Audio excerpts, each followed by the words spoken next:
Finally, when you were running Treasury, did you ever consider the issuance of a very long-dated bond, as seems to be the case now, 50 years or even perhaps as long as 100?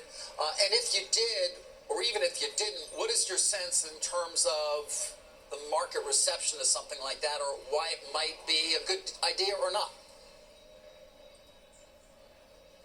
I haven't fully made up my mind, and it depends on a rational judgment depends on a lot of data that I don't have at this point.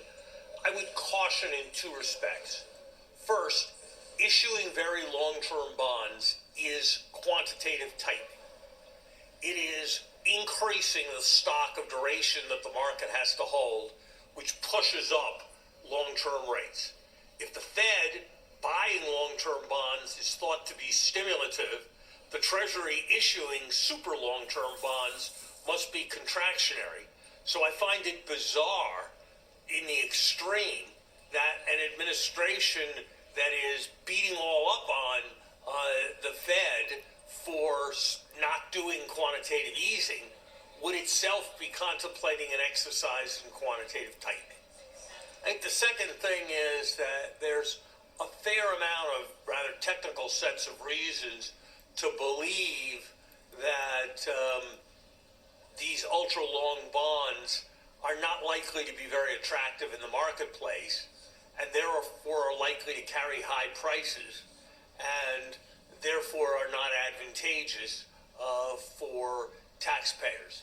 You know, if you're a restaurant, you have to decide what size the portions are going to be.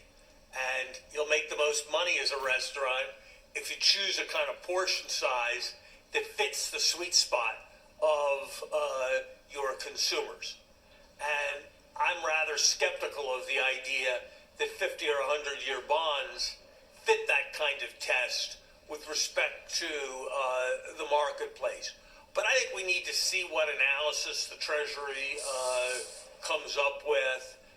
I do think we're owed an explanation for why we bash the Fed for seeking to shorten the duration structure of the debt outstanding, and then the Treasury proposes to do something that lengthens the duration structure of the debt.